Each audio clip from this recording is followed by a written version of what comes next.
मैं जाता हूं रविंद्र सिंह शोराण जी के पास, लेकिन एक टिप्पणी सुनिएगा राहुल गांधी की। मैं लगातार सबके लिए मेरे पास सवाल है, मैं निरंतर आऊंगा।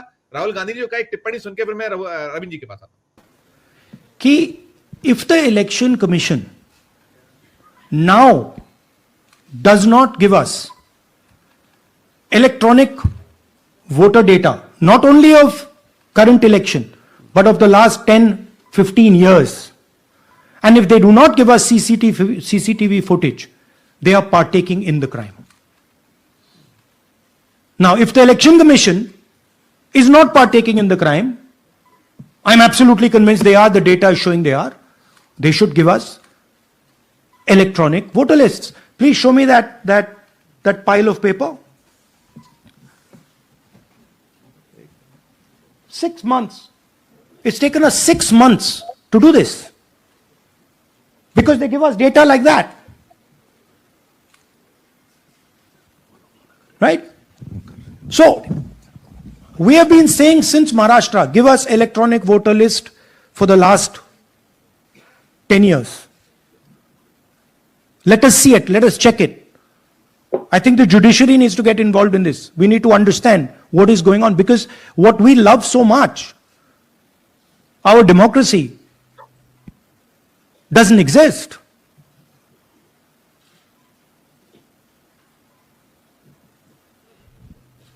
What is the difference between us and other places? Where is the democracy? It's gone. If this is true. Now the Election Commission is supposed to make sure that elections take place. I have shown, we have shown, the team has shown without any doubt that they have not done their job in one seat in Karnataka. And the people of that Lok Sabha have had their elections stolen. We believe that this has happened in many seats. Now, the Election Commission has to give us that information. Give the people of India that information. Because if they don't, there are going to be consequences. There are going to be consequences for every single polling officer who's doing this. Doesn't matter how senior you are, how junior you are. One day, the opposition is going to come to power, and then you see what we do to you. Because you are attacking the foundation of what our freedom fathers built. And we're not going to allow you to attack the foundation of what they built, no matter who you are. सुना आपने, वो लगातार यही चीज दोहरा है कि छोड़ा नहीं जाएगा, और निश्चित तौर पर छोड़ना चाहिए भी नहीं। आप जो बातें तमाम करते हैं लोकतंत्र में, मैं ये करने जा रहा था रविंद्र सर, आपने जो कहा था, एक्स आया था, मैंने देखा था आपका एक एक्स बीच में निकला था, ये तीनों आयुक्त बड़े गौर से देख रहे हैं, बाकी लोग भी देख ही रहे थे। तो ये जो सारा कुछ है, सारा दृश्य है, और वही बात कि आप सिर्फ भागने के अलावा कुछ नहीं कर पा रहे हैं। एक विधानसभा है अभी तो पूरा देश बचा है, ठीक है, उनको 6 महीने लगे, और जो अब है इसमें आगे जो चल रही है सब जगह पर है, तो निकलना तो है। क्या निकल के रहा है? इलेक्शन कमीशन ऑफ इंडिया जिस तरीके से उसने कहा हलफनामा पहले दीजिए, क्या मूड दिखता है आगे, क्या आपको नजर आ रहा है प्रवीण जी? जी नमस्कार संजीव भाई। इलेक्शन कमीशन ने पहला रिएक्शन जो दिया वो दिया बेंगलोर से। पहला रिएक्शन जो दिया वो कर्नाटक के सीईओ ने दिया। कर्नाटक के सीईओ से तो सवाल था नहीं, सवाल तो ये था कि एक व्यक्ति जिसका वोट बेंगलोर में भी है, जिसका वोट महाराष्ट्र में भी है, कर्नाटक के दूसरे शहर में भी है, और उसका बनारस में भी है, उसका जवाब देने की हैसियत कर्नाटक के सीईओ की है क्या? उसका जवाब तो सीईसी दे सकते हैं ना। एग्जैक्टली। सीईसी ने तो न ट्वीट किया, न हम लोगों को जो ग्रुप में रखा हुआ है ना उस ग्रुप में कुछ लिखा। उसके बदले में जवाब किसने दिया? जवाब दिया किरण रिजिजू ने। यस। किरण रिजिजू कौन है भाई साहब? किरण रिजिजू जो है माइनॉरिटी अफेयर्स और पार्लियामेंट्री अफेयर्स के मंत्री। किरण रिजिजू को बोलना चाहिए कि आज इस देश में राज्यसभा का सभापति क्यों नहीं है, उस पर चुप है वो। उनका तो अख्तियार उस पर बोलने का बनता है ना।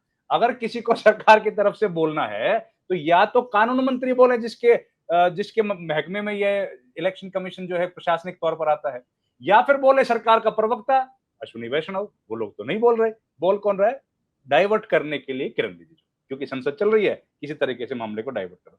खैर, राहुल गांधी ने जो आज बातें बोली है ना संजीव भाई, इस हिंदुस्तान के राजनीतिक और लोकतांत्रिक इतिहास में इससे बड़ा खुलासा और इससे बड़ा आईना आज तक किसी ने नहीं दिखाया। अगर भारत में इसके बाद जो चुनाव होगा, और आज अगर इलेक्शन कमीशन आज से लेकर बिहार के चुनाव तक अगर कुछ नहीं बोलता इस मामले पर, तो आज से ये समझ लीजिए कि हिंदुस्तान के लोगों का चुनाव आयोग पर, चुनाव के पूरे तंत्र पर भरोसा यहां से गिरता चला जाएगा। आज इलेक्शन कमीशन का मसला नहीं है ये, चुनाव आयोग तो पूरे संवैधानिक प्रक्रिया का एक हिस्सा है। ये तो सारे जो संवैधानिक इदारे हैं उनके इकबाल का सवाल है। ये संसद में जो बैठ के लोग बोलेंगे, ये किस मुंह से बोलेंगे?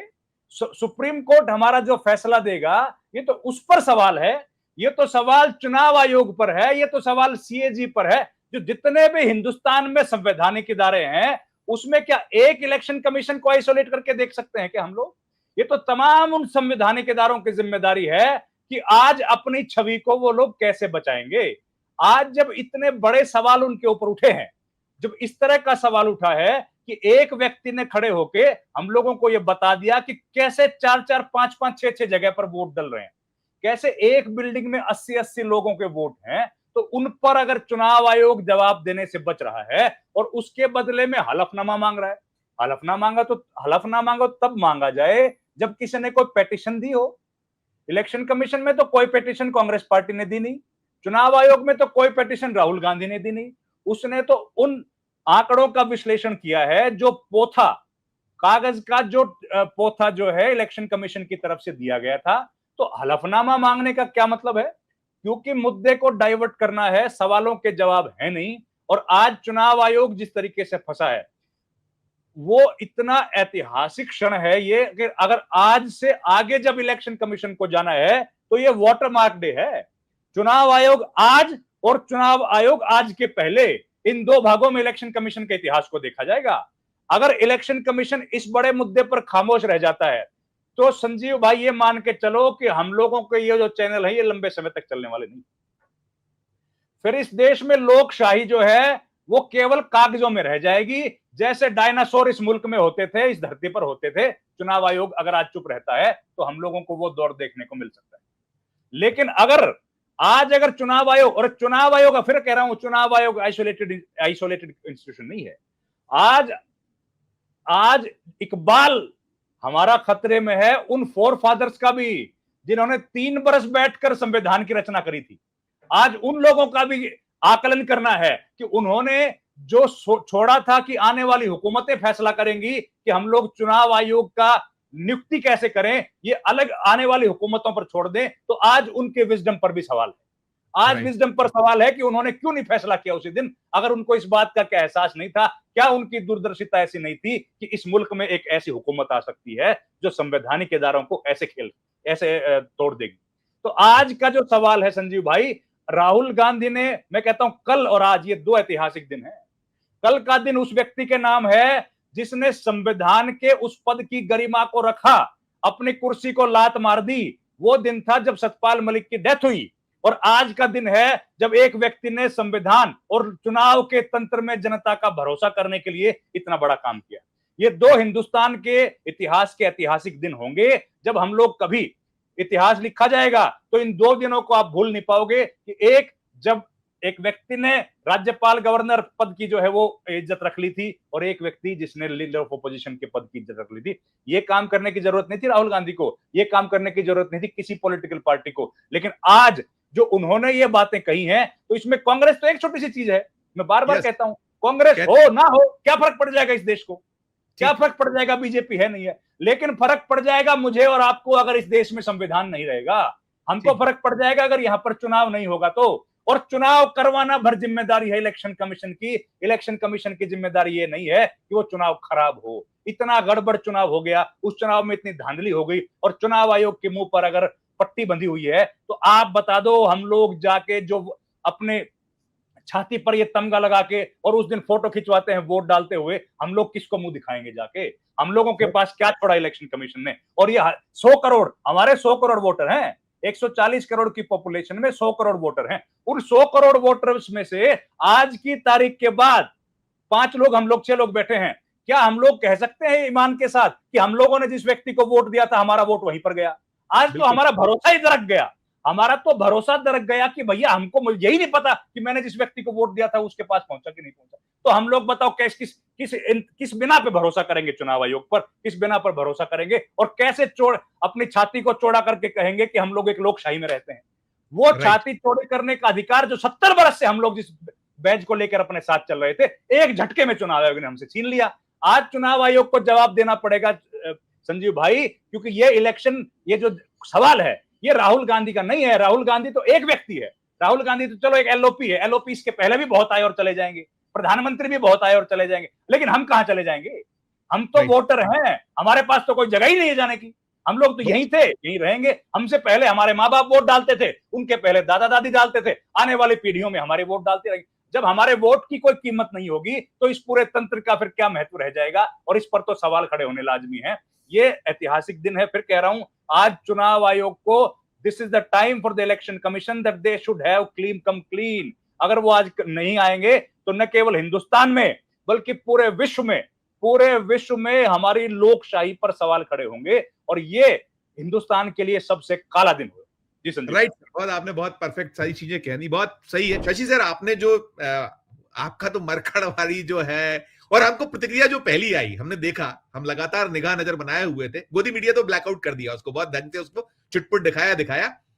देवेंद्र फडणवीस की पहली प्रतिक्रिया हमने देखी है, बड़े नेताओं में किसी की आई नहीं अभी तक, जो आ रहे हैं छोटे छोटे लोग आ रहे हैं। तो जो पूरा दृश्य है, पूरा परिदृश्य है, क्या कहिएगा आप, क्या आपका आकलन है? फिर मैं अगले में बहुत इंपॉर्टेंट है जिसमें नरेंद्र मोदी शायद झोला उठा के चलने की तैयारी में, वो बाइट सुनाऊंगा, फिर मैं आप लोगों से टिप्पणी नहीं लूंगा। पहले आप इस पर टिप्पणी कीजिएगा। शशि अनम्यूट। नहीं, आज जो पत्रकार परिषद या प्रेस वार्तालाप में राहुल गांधी जी ने जो बात रखी, वो एक साधारण प्रेस वार्तालाप नहीं है, कोई साधारण बात भी नहीं है। मेरे राहुल गांधी के विचारधारा से कई सारे मतभेद हो सकते हैं, कांग्रेस के साथ हमारे झगड़े हो सकते हैं, लेकिन नेता प्रतिपक्ष ने चुनाव की धांधली को, डकैती को, चोरी को पूरे सटीक तरीके से और तथ्यों के साथ रखा है। अब ये कोट अनकोट जो सबूत वाला मीडिया में चला रहे, उसका कुछ मतलब नहीं बनता है। आपने इलेक्शन कमीशन ने जितने भी इलेक्टोरल रोल जो पेपर में आए है ना, जिसको स्कैन नहीं किया जा सकता, उन डॉक्यूमेंटेशंस को 5-6 महीने 7 महीने लगातार उसको स्टडी करने के बाद एक लोकसभा क्षेत्र के, एक विधानसभा क्षेत्र के भीतर का एनालाइज करके आपके सामने एक डेटा तथ्य रख दिया है। अब इसके बाद देवेंद्र फडणवीस की प्रतिक्रिया आती है ना, दिमाग की ये करने लगे। जी। अब बम्बईया भाषा में बोले जाए तो देवेंद्र फडणवीस ने हमारे देश की दिमाग की दही नहीं करनी चाहिए, सीधी बात करूं तो, क्योंकि ये जो बेवकूफी वाला बचकाना वाला स्टेटमेंट देवेंद्र फडणवीस ने कर दिया है, उसका इतना ही मतलब होता है कि चोरी पकड़ी गई है, डकैती आप जो कर रहे हो वो दुनिया के सामने फिर एक बार उजागर हो गई है, तो उससे जो बौखलाहट होती है, तो बौखलाहट होने के बाद सबसे पहले सरदार तो नहीं बोलेगा, है ना, उनके चेले चपाटे जो होते हैं आसपास के, वही बोलना शुरू कर देते। और सूझबूझ वाला आदमी तो देवेंद्र फडणवीस था, उसको तो नहीं बोलना चाहिए था, लेकिन देवेंद्र फडणवीस बोल दिए। इसका मतलब यही हो जाता है कि महाराष्ट्र में जो डकैती हुई है उसका उन्होंने एक तरह से कबूली जवाब दे दिया है, उन्होंने मान लिया है कि हाँ हमारे यहाँ भी डकैती हुई है, यही इसका इतना मतलब बनता है। बाकी जगह के किसी मुख्यमंत्री ने प्रतिक्रिया नहीं दी, देवेंद्र फडणवीस ने दी, ये एक बात। दूसरी जो बात है संजीव जी, मैं ये कहना चाहता हूँ, आज की प्रेस कॉन्फ्रेंस बहुत बहुत इंपॉर्टेंट है। मुझे लगता है कि आपकी मेरी बात कोई सुने ना सुने कुछ फर्क नहीं पड़ता है, जो प्रेस कॉन्फ्रेंस में राहुल गांधी ने बातें रखी है उसको स्टार्ट टू एंड सब लोगों ने देखना चाहिए। आप भाजपा के समर्थक हो सकते हैं, मोदी भक्त हो सकते हैं, कोई भी हो सकते हैं, और फिर आप निष्कर्ष पे रहिए, तो बात समझ में आती है। क्योंकि वो प्रेस कॉन्फ्रेंस में सुन रहा था तब मेरे जहन में देश का पहला चुनाव आ रहा था, सुकुमार सेन इलेक्शन कमिश्नर थे पहले, है ना, देश नया आजाद हुआ है, उस समय लोकतंत्र को स्थापित करने की प्रक्रिया है। तो उस समय अगर नेहरू और बाकी सारे तमाम लोग चाहते तो अपने तरह का इलेक्टोरल रोल बना सकते थे, अपने तरह का चुनाव करा सकते थे, है ना। तब इतना मुश्किल काम था, वो काम उन्होंने पारदर्शी तरीके से कर दिया, और करने के बाद कोई सवाल नहीं उठा दुनिया में कि भाई ये इन्होंने चुनाव ठीक से किया कि नहीं किया। हमारा 75 साल में इस देश की यात्रा देखिए कि जब पढ़े लिखे लोग नहीं थे, 85% इलिटरेट थे, तब हमारा चुनाव पारदर्शी था, उसके ऊपर भरोसा था। और 21वीं सदी हाई टेक के हमारा पूरा देश बन जाने के बाद इस चुनाव को प्रक्रिया को लेकर अभी सवाल या शक नहीं है। अब यकीन हो गया कि ये चुनाव प्रक्रिया नहीं चल रही है, तो हमारी यात्रा एक बनाना रिपब्लिक नॉर्थ कोरिया की तरफ हो चुकी है। तो बिल्कुल 2014 2019 तक तो हजम हो रही थी बात, लेकिन 2024 का लोकसभा का चुनाव जब नतीजा आए थे, तब हम और आप सब लोग कह रहे थे कि हजम होने वाला नहीं है। वही बात फिर एक बार स्थापित हो गई है और आज की प्रेस कॉन्फ्रेंस से राजनीतिक रूप से एक नई जंग छिड़ चुकी है। या तो राइट सर। लोकतंत्र बचेगा या फिर हम लोग बनाना रिपब्लिक बन चुके हैं, ये हमको मानना पड़ेगा। सबके मन में है, सबके मन में यही भाव है कि ऐसी सीधी चोरी, पहले चोरी, बाद में चोरी, बीच में चोरी, सरकार बन जाए तो सरकार चोरी। अंतिम टिप्पणी आपकी शशि सर, क्या कहेंगे पूरे पे कि क्या दिख रहा है देश? क्या वो 1975 टू 1977 सियासिन खाली करो जनता आती है, और बढ़ रहा है देश? अंतिम टिप्पणी। उससे भी थोड़ा आगे जा रहा है, इसलिए मोदी जी की टिप्पणी आ गई कि है ना, उनको अपनी कीमत, पर्सनली कीमत देनी भी पड़े, क्योंकि आजकल मोदी जी अपने दोस्तों का नाम नहीं ले पा रहे, जिन दोस्तों का नाम बार बार लेते थे, ट्रम्प से लेकर अपने अदानी साहब तक। तो परिस्थिति तो बदल गई है। बड़ी बात यह है कि भारत को ये जिस तरह से बनाना रिपब्लिक या नॉर्थ कोरिया के स्तर पर हिंदू राष्ट्र या इजराइल के मॉडल पर ले जाना चाहते हैं, यहाँ पर दिक्कत ये है कि भारत को बहुत बड़ी एक विरासत हमें स्वतंत्रता संग्राम की रही है ना, और वो हम भूले नहीं है। इतिहास किताब इनको बदलने दीजिए। और स्वतंत्रता संग्राम के समय हमारे पास गांधी जी के नेतृत्व में नॉन कोऑपरेशन के साथ साथ सिविल डिसोबीडियंस का भी एक हथियार हमको मिला था, है ना। तो अभी फिलहाल नॉन कोऑपरेशन की बात हो रही है, जो भी राजनीतिक दलों की आ रही बात, चुनाव के बहिष्कार से लेकर आगे, मैं उससे आगे की बात कहूंगा। अगर वो सिविल डिसोबीडियंस पे चला जाता है तो मोदी और मोदी के तमाम जो यंत्रणा कब्जा रखे हुए सत्ता है वो कहाँ टिक पाएगी।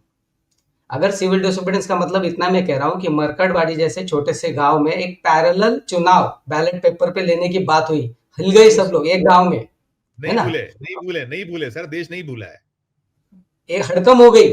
अब बिहार में चुनाव हो रहा है और ये बिहार है जिसने 74 से तमाम चीजें देखी हुई है।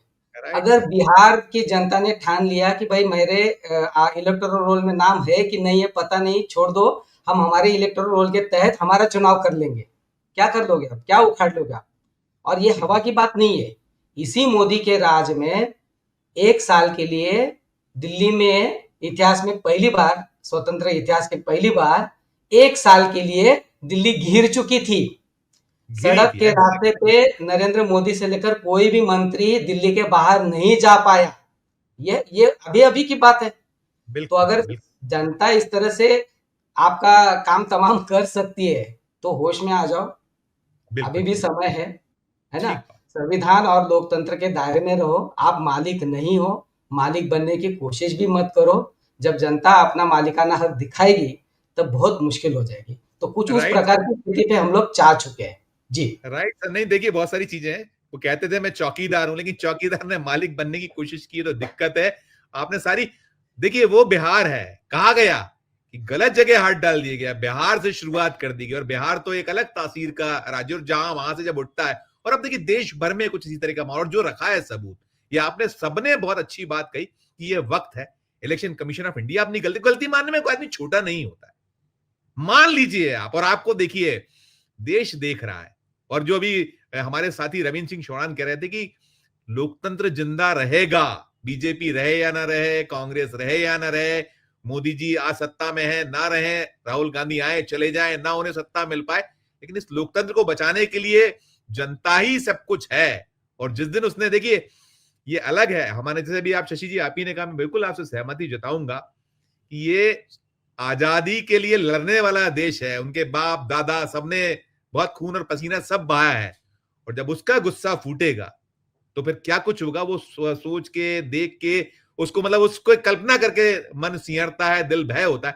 इनके और किसी साथी ने कहा था कि ये तो शायद झोला क्या, ये पहले ही उठा के चल लेंगे, पता ही नहीं चलेगा कहां है।